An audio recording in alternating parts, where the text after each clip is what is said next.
porque la consecuencia de lo que tenemos hoy en día en Europa es la consecuencia que tiene sus raíces en la revolución bolchevica. El Homo Sovieticus, Homo soviético, es un proyecto del hombre nuevo, que así lo define Alexander Zinoviev, y el cliente del comunismo, como lo describe un filósofo polaco, José Fischner.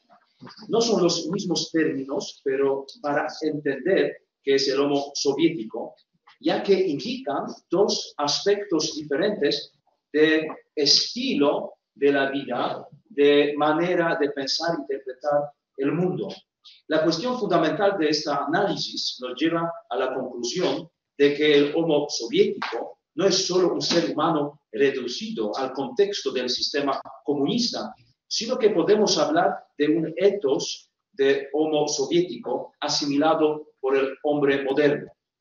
Mikhail Keller, historiador ruso, destaca que en 1917 se llevó a cabo por vez primera una revolución cuyo objetivo no era tanto la conquista del país a manos de la burguesía, sino una creación de una sociedad ideal, la construcción de un sistema político, económico, social, que la humanidad nunca había conocido antes.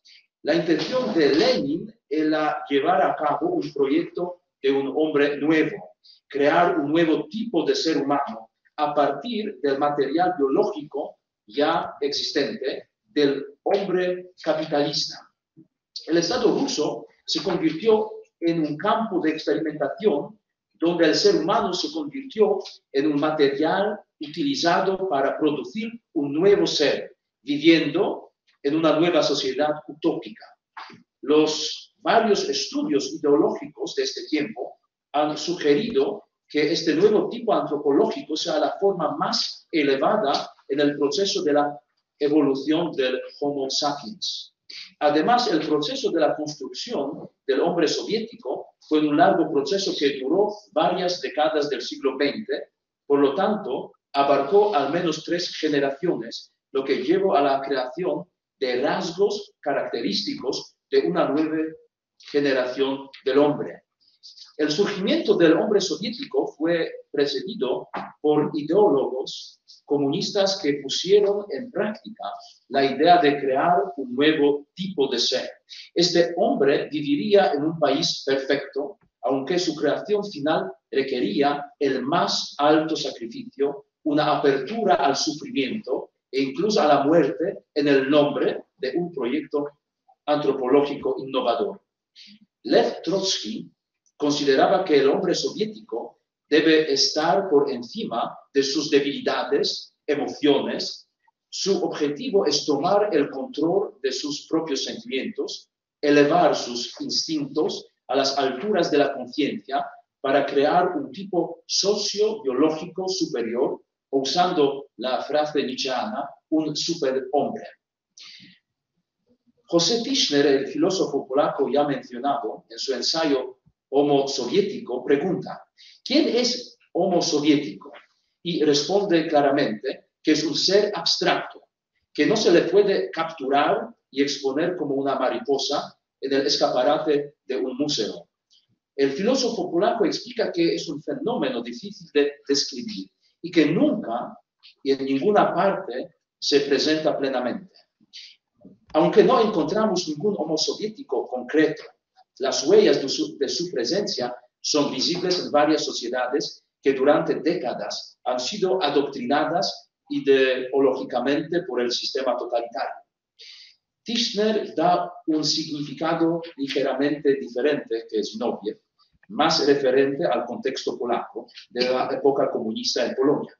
El Homo soviético es ante todo un producto del comunismo, un solitario que sufre un síndrome de orfandad del antiguo sistema. Según un pensador polaco, Homo soviético es por un lado un producto esclavizado por el sistema y por el otro un cliente dependiente del trabajo que es el único sentido de su ser.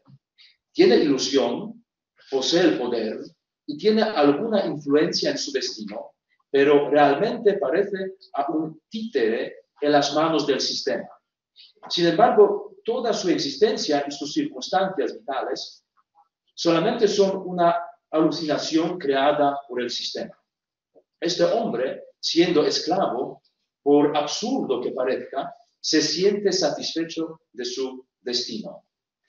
El filósofo busca en los fundamentos de la doctrina comunista las fuentes de esta paradoja. El homo soviético, escribe, es aquel cuya conciencia está determinada por la existencia, a diferencia del hombre que trata de elevar su existencia a la conciencia libre. Los rasgos característicos del homo soviético, según Zinoviev.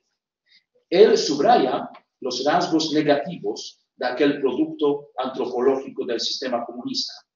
La nueva especie del ser humano posee una facilidad de categorización superficial de la realidad, una ambigüedad de juicios, la mentira, capacidad de engañar, una disposición a empezar y provocar los conflictos y también la inclinación fuerte al alcohol. Sin embargo, el homo soviético no es solo un conjunto de cualidades negativas, ya que según las circunstancias, la misma cualidad, escribe Zinoviev, se manifiesta en unas condiciones como bien y otras como mal. La personalidad flexible y la ambigüedad de la esfera emocional y conductual hacen del hombre soviético un ser similar a un camaleón, que sabe cómo adoptar su superficialidad personal a las condiciones cambiantes de su entorno. Aunque sufre una ruptura óntica provocada por la violencia y presión ideológica, es un hombre cínico, astuto y desconfiado, lo que le convierte en un esclavo mentiroso. Según Zinoviev, el hombre soviético no es más que un hombre de carne y hueso y presenta un cierto estado mental esclavizado. No puede pensar por sí mismo, tanto su espíritu como el intelecto están en las cadenas del sistema político. El hombre soviético se caracteriza por la apatía y la indiferencia, actuando de forma esquemática, tiene un problema con su autopensamiento, está privado de los valores universales, su conciencia está perturbada, tiene deficiencias en lo que podemos llamar la sensibilidad ética y más aún es pasivo, exigente y conformista. Su carácter, actitudes, relaciones o forma de pensar y maneras de actuar fueron moldeados teóricamente y prácticamente por el sistema comunista. Zinoviev hace una diagnosis de que el hombre soviético está acostumbrado a una vida miserable. Siempre espera algo peor de su existencia y acepta con humildad todas las decisiones del poder del partido. No es capaz de asumir la responsabilidad de sus acciones. El filósofo ruso analiza, cita, él es un hombre nacido de las condiciones de existencia de la sociedad comunista, que es el portavoz de las normas de existencia de esta sociedad y que por su propio modo de vida preserva las relaciones intracolectivas de esta sociedad. Por primera vez en la historia, el hombre se convirtió en homo soviético en Moscú y dentro de la esfera de influencia de la Unión Soviética. El hombre soviético es el resultado de la adaptación a ciertas condiciones sociales. Por lo tanto, no puede entenderse fuera de su ambiente natural. El homo soviético está infectado por los gérmenes más peligrosos para el ser humano. La enfermedad provocada por aquel virus le llama homostilla y explica que la homostilla afecta a lo más íntimo en el hombre, cambia el pensamiento, mentalidad y afecta al espíritu humano. Por eso no es fácil curarlo. Zinoviev es muy crítico con el sistema comunista y a través de la ironía profundiza el análisis del homo soviético. Esta acción no significa degradación, sino todo lo contrario, ya que se convierte en el producto supremo de la civilización, un superhombre, algo universal. Si es necesario, es capaz de todo tipo de tonterías. Y si es posible, ser capaz de todas las virtudes. No hay secretos que no pueda explicar. No hay problemas que no pueda resolver. Es ingenuo y simple. Está vacío. Él es omnisciente y omnipresente. Está lleno de juventud. Es una partícula del universo que contiene todo el universo. Está listo para cualquier cosa y para hacer cualquier cosa. Incluso está listo para realizar algo mejor. Espera lo mejor, pero no lo cree. Espera pues que sea peor. Él es la nada, pero también el todo. Es un Dios que se hace pasar por el diablo. Es el diablo fingiendo ser Dios. Está dentro de cada hombre. Me gusta esta aportación de José Tischner, que dijo que Homo soviético es capaz de quemar la catedral para preparar los huevos revueltos. Esto bastante bien manifiesta a este concepto. Paradójicamente, el Homo soviético no se extinguió con la caída del sistema comunista. Su mentalidad tiene un carácter universal y no depende necesariamente de las circunstancias externas. Es la realidad más profunda que toca el meollo del ser humano. El hombre de hoy tiene unos cuantos rasgos de Homo soviético. Pasó de ser cliente del comunismo a ser cliente del capitalismo. La mente esclavizada no ha recuperado su libertad. La existencia todavía determina su conciencia. Además, el comunismo ha difundido una hermenéutica peculiar del comportamiento humano, una hermenéutica de la sospecha en la que se asume que la conciencia del individuo es una conciencia falsa, diferente en la superficie y diferente en la profundidad. El hombre se presenta mostrando que es mejor de lo que es y vive en una realidad artificial, dentro de una burbuja irreal que le quita el aire fresco de la libertad. José Carlos Ruiz, un pensador español de Córdoba, describe de manera interesante la situación del hombre contemporáneo. Cita: el sistema nos anima a llevar una política de checklist. Nos anima a tener nuestras listas para que vayamos verificando cada una de las dosis que consumimos. Restaurantes de moda, viajes que no puedes perder, el último gadget que acaba de salir al mercado, son las clases de Zumba, yoga, boxing, que son geniales. Las sesiones de mindfulness, celebrar un brunch los viernes, tatuarse, ser hipster, maratoniano, vegano. Lo único que tenemos que hacer es tachar de la lista cada dosis consumida, no sin antes publicarlo en Facebook e Instagram.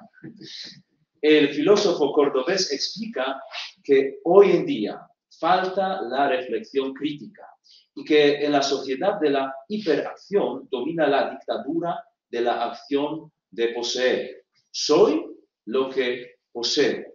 Y esta actitud es el nuevo rostro de la vieja cara del hombre soviético. El Facebook, Instagram, YouTube y otras redes sociales reducen la riqueza y complejidad de la realidad al mundo virtual. ¿Qué tienen que ver con el hombre real las personas que crean su imagen y presentan su vida como la realidad ideal sin ninguna arruga? Esto provoca, por un lado, una cierta desconfianza hacia el otro y una dificultad a ser sincero con él. Por otro lado, parece muy interesante la realidad de las celebridades que viven entre dos mundos, lo ideal y lo real, y que a veces se mezclan entre sí. La consecuencia de existir entre dos mundos es la completa perplejidad espiritual del hombre moderno, que no sabe exactamente quién es y cuál es su destino. Se agarra al umbral de lo pasajero y a la materia sin esperanza. Podemos decir, citando a un filósofo judío, Merkius, se puede afirmar que las circunstancias favorables en cualquier persona pueden desarrollarse las esporas, el virus de la mentalidad del Homo soviético. Herbert Marcuse confirma: hombre, mírate a ti mismo y al menos verás en ti mismo el embrión de esta coronación de la creación. Tú mismo eres Homo soviético. Muchísimas gracias por la atención. Entonces, como ya algunas consideraciones acerca de la presencia mental en el cuerpo humano, siguiendo a Leonardo Polo. El cuerpo del hombre, según Polo, es el sector del universo iluminado o penetrado por el espíritu. Esta iluminación hace que el cuerpo humano sea un cuerpo personal. El cuerpo humano manifiesta a la persona, es de la persona humana es corporal. Esta afirmación considero que es central en entender lo que dice Polo sobre el cuerpo humano, ¿no? Ese sector del universo iluminado penetrado por el espíritu. Yo ahora voy a pasar a explicarlo un poquito, pero antes quería empezar con dos apartados que pienso que pueden servir de marco para lo que voy a decir. Entonces, para los que no están familiarizados con Leonardo Polo, que es un filósofo que quizás esto no todo el mundo conoce a fondo, Polo diferencia entre el ser del universo y el ser del hombre. Ambos son seres creados, el ser del universo es el ser, ¿no más? Y el hombre posee un ser más intenso, es coser con, ¿no? Incluye la relacionalidad. Esto lo lleva a distinguir, esta distinción de actos de ser diferentes, lo lleva a distinguir entre la esencia del universo y la esencia humana, y también entre las naturalezas intracósmicas y la naturaleza humana. Polo afirma que el universo es una única criatura con una única esencia. Las naturalezas intracósmicas no son esencias. Esto es una diferencia con el planteamiento clásico, una gran diferencia. O sea, él dice que las sustancias no tendrían esencia, sino la esencia reserva la esencia para la tetracausalidad periódica mental. Las naturalezas intracósmicas están finalizadas por la causa final del universo. La esencia del universo es una sola, es la unidad de orden de la pluralidad de sustancias naturales. En cuanto al hombre, Polo afirma que se puede empezar considerándolo como una naturaleza intracósmica, pero el hombre no es intracósmico porque no está finalizado por la unidad de orden, sino que su fin es la autoperfección. La esencia del hombre no es la esencia del universo, su esencia es una naturaleza autoperfectible. Al desplegar su operatividad natural, el hombre adquiere hábitos que perfeccionan la naturaleza humana. El hábito, a diferencia de la unidad de orden, no es extrínseco a la naturaleza, sino una consecuencia de la naturaleza, de su despliegue de su operatividad natural. Polo señala asimismo que la capacidad de tener del hombre es la diferencia entre la naturaleza humana y la de los animales. La capacidad de tener es expresión de su capacidad de autoperfección e implica libertad personal. Y habla de 3 niveles de posesión en el hombre: el tener corpóreo práctico, el tener como tener conocimientos, operación inmanente, y el tener perfecciones o hábitos, que sería el grado más alto de tener. Fin de lo que expliqué, como el marco de Polo, ahora voy a explicar un poco más lo que dice Polo. En cuanto a los conceptos biológicos, pienso que se puede afirmar desde la biología que la vida de cada ser vivo tiene un inicio, proceso constitutivo, un desarrollo temporal, proceso consecutivo, en el que se dan crecimiento diferencial, maduración y envejecimiento, y la muerte natural es el final neto del proceso. La fecundación es un proceso dinámico por el cual cada individuo se constituye a sí mismo a partir de los gametos aportados por los progenitores. Con la fecundación se da como un encendido, una puesta en acto de la expresión de la información de los genes. No basta la mera fusión de los gametos, la fecundación es un proceso epigenético que requiere de señales moleculares generadas en el curso del mismo proceso. De la fecundación surge el cigoto, que el cigoto no es una célula, sino un organismo en estadio unicelular, con el programa de vida individual completo. Esto es la modificación genética, de los genes los gametos que se activan entre sí y se da una metilación, desmetilación del ADN que genera que algunos genes se activen o otros se repriman. Entonces el cigoto tiene su epigénesis, ¿no? Los genes programados en tiempo cero. Ese cigoto, que no es una célula, sino que es un organismo, se ha constituido mediante un proceso de autoorganización del material biológico recibido de los genes maternos y paternos. Posee polaridad y asimetría. En el cuerpo humano ya constituido encontramos también datos biológicos, similitud del genoma con otros seres vivos, algunos hablan de la humillación de los genes, porque no hay muchos más genes en el ser humano que en otros. Hay pobreza de instintos, que tiene que ver con el desarrollo de conexiones inhibitorias. Después otras muchas cosas, como la posición erecta, las manos, el lenguaje, acciones que no se pueden explicar por la biología, como el pensar y el amar, y una sexualidad al servicio de la especie, al servicio no de la especie, sino del amor interpersonal, que se manifiesta, entre otras cosas, por la ausencia de época de celo, la relación sexual cara a cara, la fecundidad corta en relación a la vida humana. Estas características biológicas no pueden ser explicadas solo por la biología y son signos de la necesidad de otro principio en el hombre. Ahora vuelvo a la afirmación poliana que voy a explicar. El cuerpo del hombre, según Polo, es el sector del universo, iluminado o penetrado por el espíritu. Es un cuerpo personal que manifiesta a la persona, permite la actuación histórica de la persona y está finalizado por el ser del hombre. Polo habla de la recepción apropiante del cuerpo por el espíritu. El espíritu recepciona, podríamos decir, recepciona lo biológico, no el cuerpo. Y al recepcionar lo biológico, lo constituye como su propio cuerpo.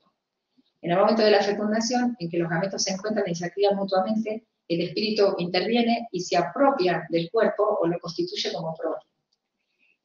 No está separado la constitución del cuerpo de la recepción, ¿no? Justamente la recepción termina de constituir el cuerpo, se necesitan las tres cosas, ¿no? Los dos gametos más el espíritu. La inteligencia o el espíritu, la presencia mental, como dice Polo, provoca en el cuerpo humano una hiperformalización que disminuye el influjo de la causa material y de la causa eficiente y hace que el cuerpo humano no esté finalizado por la causa final del universo, sino por su propia esencia.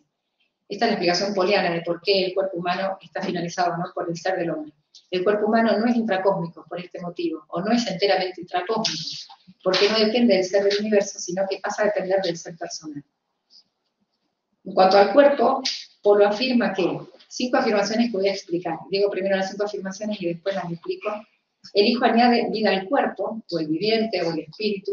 El cuerpo tiene luminosidad, el cuerpo condiciona al viviente, el cuerpo manifiesta a la persona, el cuerpo puede crecer, puede ser esencializado. La primera afirmación, el Hijo añade vida al cuerpo. Polo afirma que el Hijo constituye el cuerpo, reforzando la vida que procede de los gametos o que añade vida al constituir el cuerpo.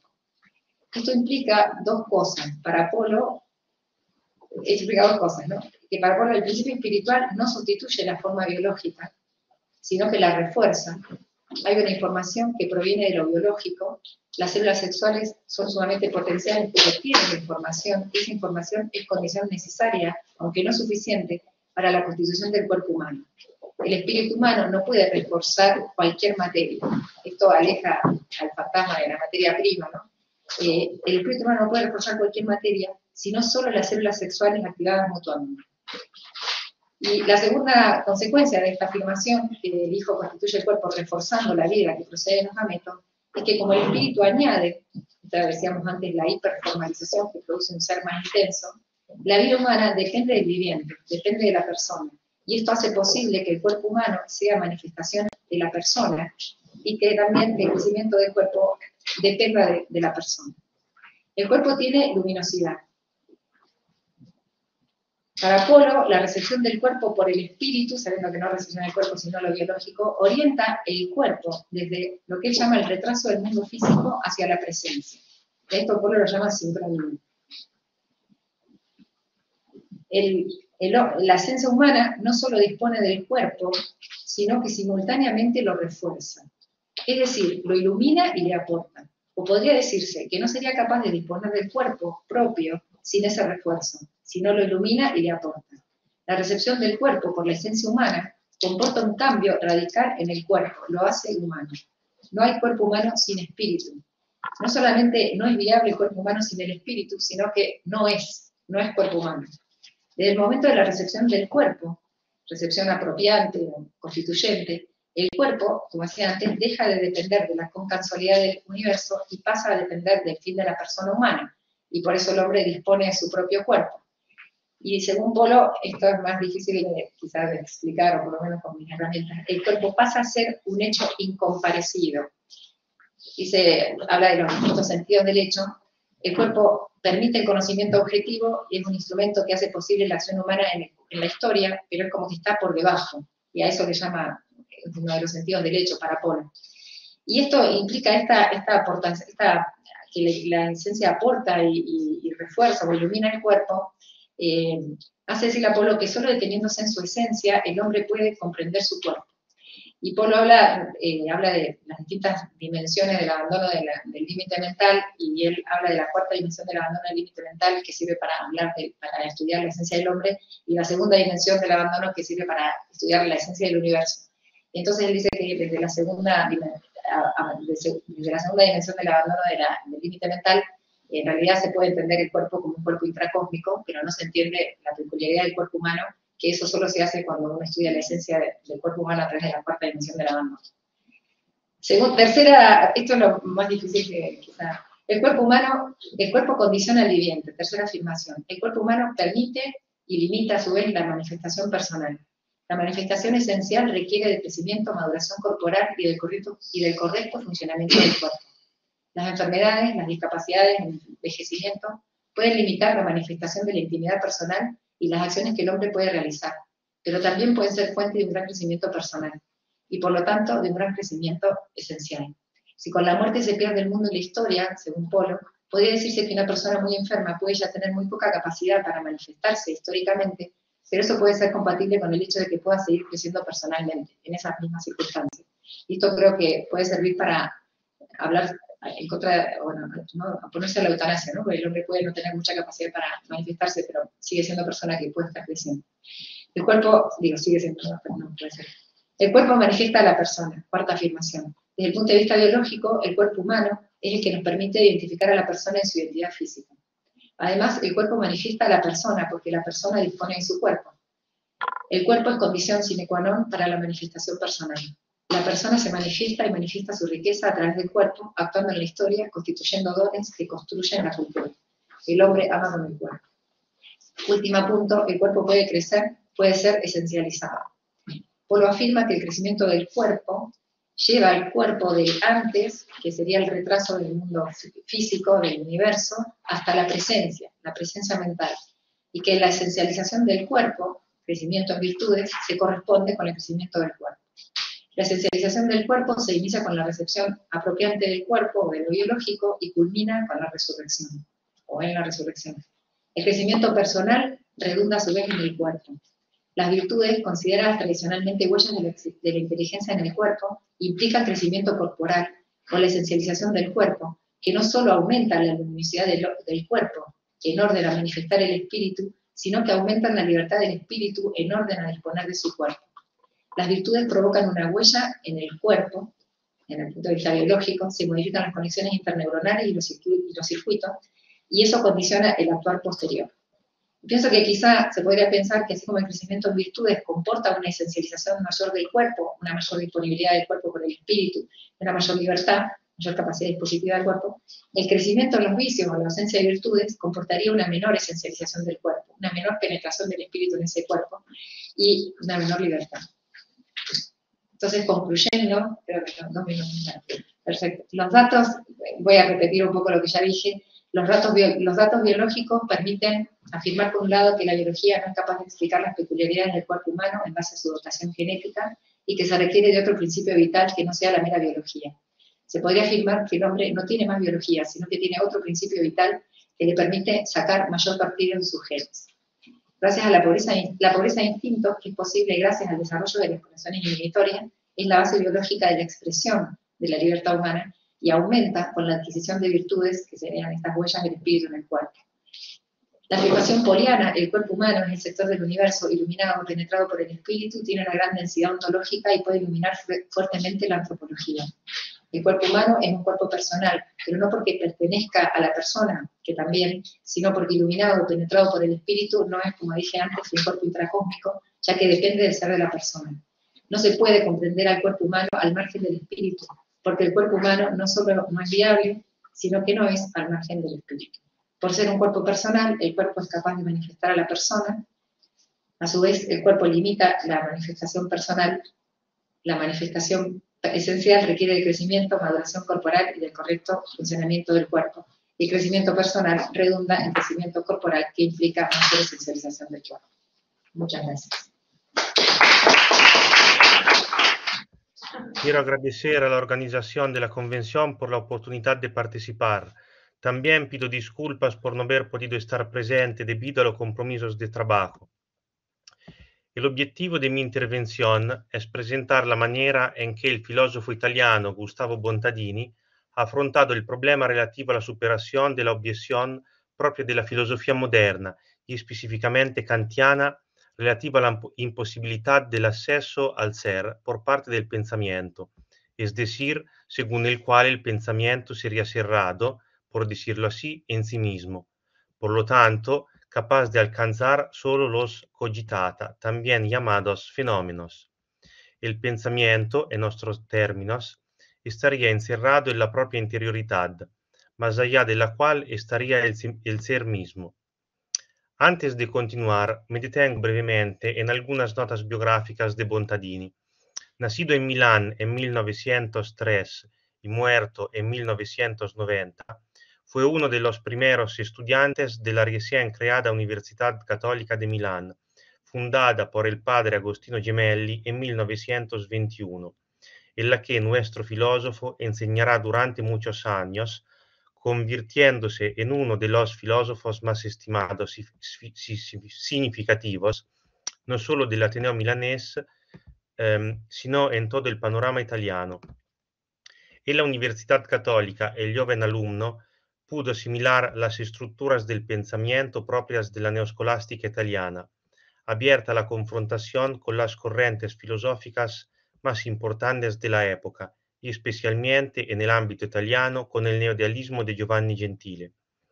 El interés y el objetivo principal del recorrido filosófico bontadiniano ha sido el de la rigorización de la metafísica de la trascendencia, un objetivo ligado a la reproposición de una concepción clásica de la filosofía, pero operada en diálogo precisamente con el idealismo y principalmente con el actualismo de Gentile. Pero este diálogo no debe entenderse como dictado por el clima cultural predominante o por una moda filosófica, sino más bien por razones teoréticas precisas, ya que es precisamente en la filosofía de Gentile que Bontadini encuentra el camino más eficaz para superar la prohibición kantiana frente a la posibilidad de cualquier elaboración metafísica. Volvamos al tema de partida. Si es verdad que el interés y el objetivo principal de Bontadini es el de rigorización de la metafísica clásica, también hay que añadir que este propósito ha sido solicitado y acompañado por una actividad historiográfica que se ha centrado principalmente en el estudio de la filosofía moderna y contemporánea. Precisamente en el pensamiento moderno, en Descartes como en Kant, se encuentra el punto de partida más firme para proceder a la inferencia metafísica, es decir, el primado del cogito. Escribe Bontadini que la trascendencia del conocer o del verdadero, que es a la vez su intrascendibilidad, es la valiosa reconquista que el neozoolotismo moderno, después de una larga odisea, no has dejado en herencia. Fin de la cita. No se piense, sin embargo, que con tal aceptación él considerará a ser propio todo el desarrollo teórico propio de Descartes o de otros filósofos racionalistas. Lo que en efecto no puede ser acogido por estos últimos y que luego une a los mismos empiristas es el presupuesto naturalista, es decir, el punto de partida especulativo por el cual lo que el pensamiento piensa no es la realidad misma, sino su representación. Para los filósofos modernos, pensamiento y ser están originalmente separados. Pero si es así, lo que el pensamiento piensa no es la realidad misma, sino el resultado del encuentro entre esta y el pensamiento, el fenómeno o la idea.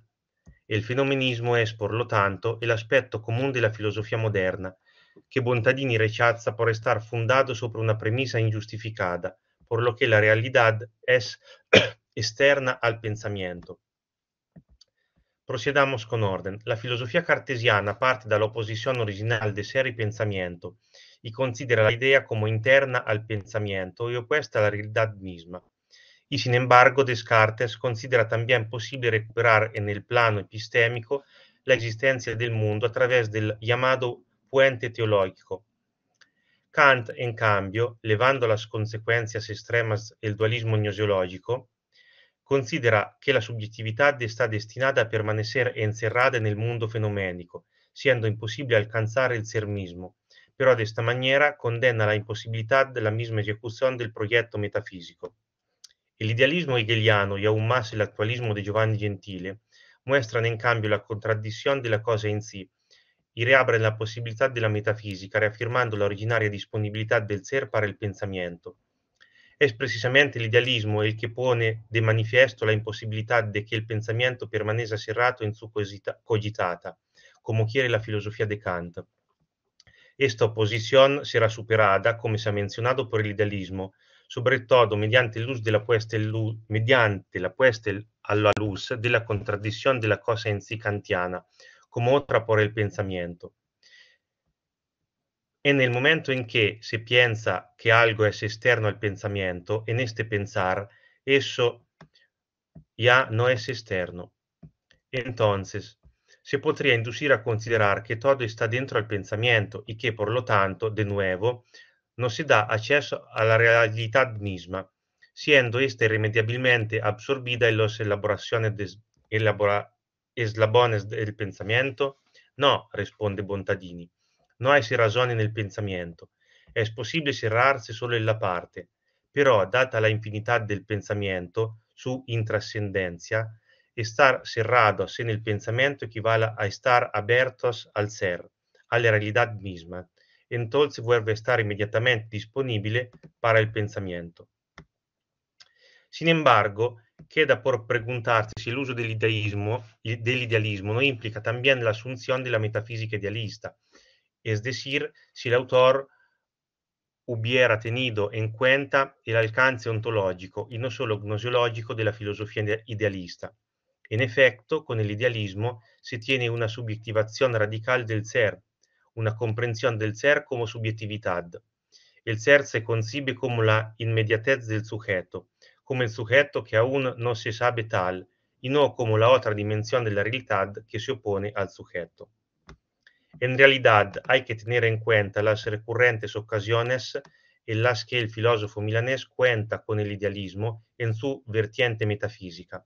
En el ensayo titulado La tarea de la metafísica, Bontadini distingue claramente la metafísica de la mente, propia del idealismo, de la metafísica tradicional del ser, que caracteriza la filosofía clásica, y afirma que la metafísica de la mente es lo contrario de la metafísica del ser, y prosegue diciendo que la metafísica de la mente es todavía metafísica, aunque en sentido análogo, en cuanto presenta una cierta concepción de la realidad. Fin de la cita. En el ensayo titulado Idealismo y Realismo, el idealismo se entiende como una doctrina, una concepción de la realidad, es decir, como una metafísica de la mente, y en esto se opone la metafísica del ser. Pero si se está en su efectiva realización, el idealismo es más bien una situación de la mente, en la que el pensamiento no puede detenerse en ninguna de sus determinaciones. Es decir, en la situación de esfuerzo no encuentra satisfacción y por tanto no se puede sostener que el absoluto sea el mismo esfuerzo. De hecho, al hipostatizar la situación del pensamiento como un esfuerzo de comprensión, se pondría en peligro incluso el aspecto más significativo del idealismo, es decir, el idealismo considerado como saber del ser. Más aún, la auténtica resolución del idealismo es precisamente la eliminación de la situación de esfuerzo, es decir, la eliminación de la dialéctica puesta como el absoluto. De estas puntualizaciones se desprende que el propio Bontadini ya había respondido en gran parte a esta posible crítica. Por lo tanto, se puede decir que, al menos desde este punto de vista, el proyecto metafísico bontadiniano no está afectado. De los pasajes citados se puede notar que Bontadini tenía muy claro que el idealismo se presenta como una doctrina, una concepción de la realidad, una metafísica de la mente, precisamente, y dirige a esta metafísica importantes reflexiones críticas. Bontadini considera que en el idealismo se pueden distinguir en primer lugar y en segundo lugar separar los dos momentos y asumir la consideración gnoseológica dejando de lado la metafísica. El idealismo se utiliza para lo que es suficiente para aliviar la metafísica clásica de la escoria naturalista presente en ella, después de lo cual la estructura teórica de lo real se puede redefinir en los términos ya constituidos por la ontología greco-medieval. La adquisición mejor que es asimilada por Bontadini por el actualismo gentiliano es, por tanto, la afirmación de la absolutez del conocimiento, es decir, la dimensión trascendental del pensamiento, su adicionalidad y, por tanto, la negación de la existencia de un ser que está más allá respecto al pensamiento, externo y, por tanto, inalcanzable. Sobre el aspecto productivo del pensamiento teorizado por el idealismo, es también él, según Bontadini, especular con el presupuesto naturalista del gnoseologismo moderno, en el sentido de que también la creatividad del pensamiento, así como su pasividad, deben superarse teniendo en cuenta una posición verdaderamente crítica, ya que, cito Bontadini, la figura de la creatividad del pensamiento también pertenece a la rémora gnoseologística del idealismo gentiliano. Su resolución es la simple identidad intencional ser y conocer. Saca a la luz la identidad históricamente final de idealismo y realismo. Fin de la cita. La unidad intencional de sujeto y objeto es, por lo tanto, el legado auténtico del ciclo moderno en su conclusión actualista, depurada de los aspectos injustificados, pero presente en ella. De esto Bontadini ha sacado el auténtico concepto de experiencia como el primer cierto, el absoluto dado. El pensamiento es, pues, el mismo parecer del ser, o, si se quiere, su transparencia originaria, y desde aquí es posible recomenzar el viaje de la metafísica. Muchas gracias. Pues muchas gracias. En primer lugar, no sé si hago para pedir disculpas, pero ya es muy breve, porque entre unas cosas y otras iba a tener la comunicación mañana, me tengo que ir con en ese momento, pero creo que es bueno porque así podremos acabar con algo más de tiempo. Voy a plantear algunas ideas que creo son interesantes al hilo del pensamiento de Levinas, sobre todo, que está por aquí, y en algún momento, a partir de algunas citas, intentaré exponer el hilo conductor, o sea que solo es casi un esbozo de lo que me gustaría desarrollar más adelante. Que en el origen de la humanidad encontremos la violencia o el contrato, el conflicto o la comunión, el interés propio, el bien común, son cuestiones que hemos discutido aquí y en otros momentos y en otros congresos, y que están siempre presentes en la reflexión filosófica, desde Sócrates y antes hasta nuestros días. La metafísica o la filosofía política y moral se han ocupado de estas cuestiones de manera preferente en la tradición occidental. A lo largo de la obra de Levinas, estas cuestiones se abordan desde una crítica de la metafísica occidental que se va a ir haciendo cada vez más clara y explícita, hasta un trabajo breve, Ética con filosofía primera, donde ya desde el título hace un planteamiento, yo creo provocador más que realista. Yo no pienso que niegue la antología, pero de alguna manera plantea otro modo de pensar. Y hace esta crítica para proponer una respuesta que se quiere ética, pero que implica tanto una epistemología como una política y una metafísica, o sea, no solo una ética, sino una epistemología, una política y una metafísica de otro modo. Se trata de una epistemología más allá del objeto. Se conocen los objetos, pero lo que él propone es conocer algo que no es objetuable, que no se puede objetivar. Una metafísica más allá de la esencia o más allá del ser, como el título de uno de sus libros, finalmente una política más allá del Estado. Si voy a hablar algo brevemente de la comunidad, sería interesante plantear esta cuestión. Como nota a tener en cuenta, es problemática la relación de Levinas, pensador judío, con el Estado de Israel, porque además en sus escritos ha sido, creo que deliberadamente, ambiguo o muy claro desde mi punto de vista, pero se ha leído de una forma y de otra. Es interesante esa cuestión en la que no voy a entrar. Judith Butler hace una crítica muy fuerte desde la defensa de Palestina y desde mi punto de vista desde un punto equivocado. No es que Levinas ataque o defienda a unos otros, simplemente es que piensa la política más allá del Estado y sin embargo defiende la creación del Estado de Israel. Cierro paréntesis. De la sociedad o de la comunidad como tal y como se ha entendido en la tradición filosófica occidental. Hay que pensarlo de otro modo, todo este conjunto de elementos. En este trabajo quiero explorar o esbozar el camino que lleva de una epistemología levinasiana de corte fenomenológico, y no me voy a meter en eso porque hay gente aquí, hemos escuchado exposiciones mucho más, estoy pensando en la de García Norro hace un rato, pasando por una política comunitaria a una ética más allá del sujeto, una ética, en otras palabras, relacional o interindividual, no interindividual, sino interindividual, que es un neologismo que tomo prestado de René Girard, donde el sujeto no surge de la relación de dos sujetos ya constituidos, sino que se produce precisamente en la relación.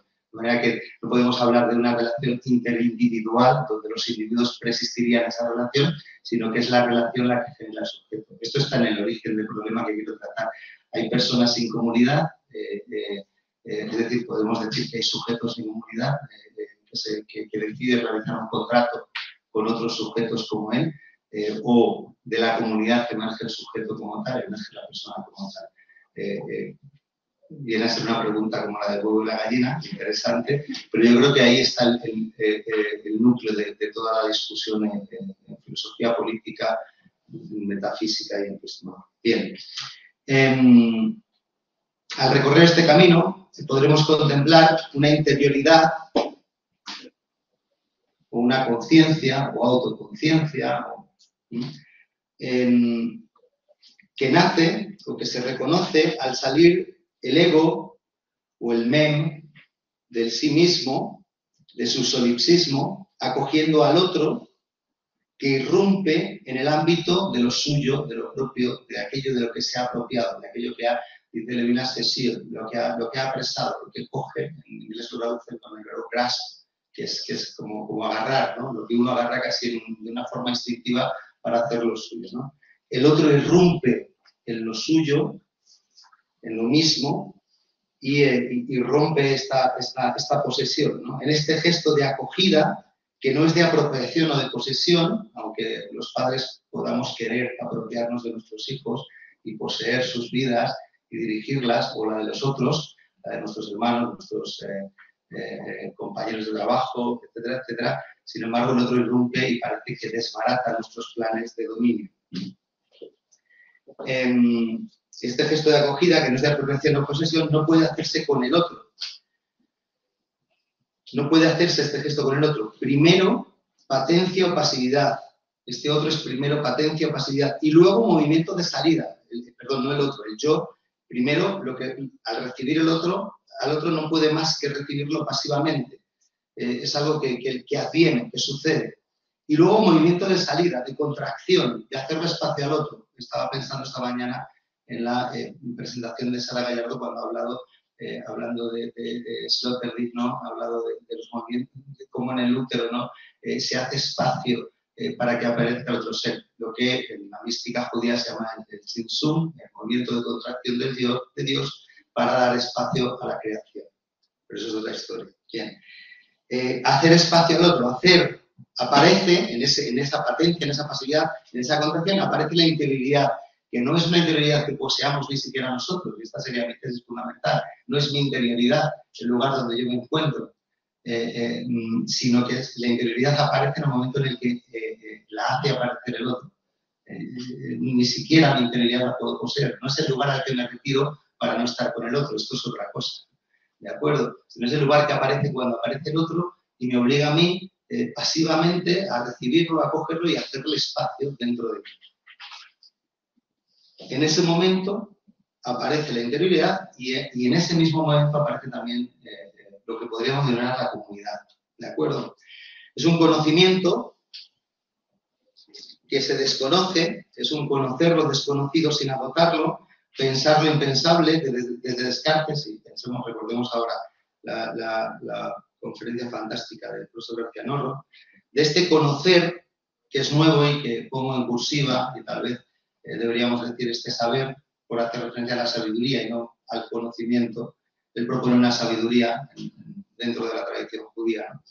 De este conocer nuevo que se resiste a lo conocido, que ya está conocido en el participio, ¿no? Que ya está poseído, que ya está atrapado, que ya está terminado, es perfectivo, ¿no?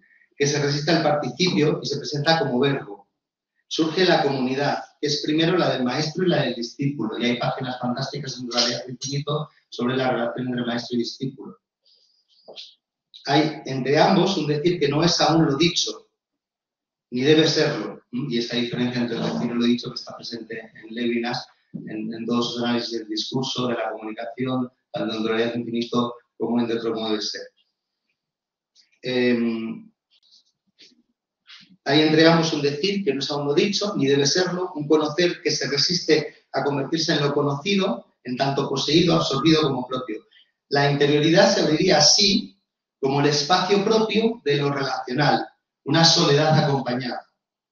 Del mismo modo que los místicos buscaron alumbrar un nuevo yo, y hay un librito de Gregorio Luri, El recogimiento, la lectura del yo, que os recomiendo enormemente, un autor al que no he leído especialmente, pero que este libro que trata de poesía del siglo de oro y mística del siglo de oro, es un libro espectacular. Dice que los místicos buscaron alumbrar un nuevo yo. Así con Levinas parecemos asistir al nacimiento, y nacimiento del que se ha hablado esta mañana también es una palabra importante en Levinas, al nacimiento de una nueva interioridad. Nos dice Gregorio Luri que de alumbrar, de la palabra alumbrar, su significado más propio es el de iluminar.